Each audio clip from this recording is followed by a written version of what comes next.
അറിയേ beef 2 kilo. 2 kilo ബീഫാ? ആ, ഒരു പെരുന്നാളല്ലേ, ഇവിടെ എത്ര ആളുള്ളതാ 2 കിലോ ബീഫ് വാങ്ങിക്കോ. ബീഫിന്റെ 5 കഴിയാവൂല, 1 കിലോ ബീഫ് മതി. വേറെ മതി. തക്കാളി 1.5 കിലോ. 1/2 കിലോ തക്കാളി. സവാള 2 കിലോ. ഏത് സവാള?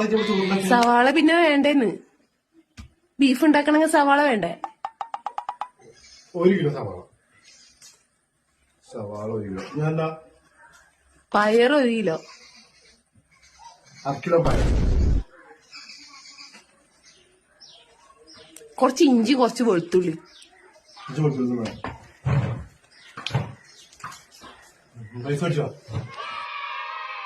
വയ്യ, എല്ലാരും ഇങ്ങനെ പനെടുത്തുകയില്ല, പോത്തുപോലായിട്ട്. ഞാൻ 300 റുപ്യോ ആളെ ഞാനൊരു പെണ്ണുകൂടി കെട്ടിച്ചതാ. ഹലോ, കുട്ടിയെ തന്നെ എന്താ ചെയ്യാ? അറിയേ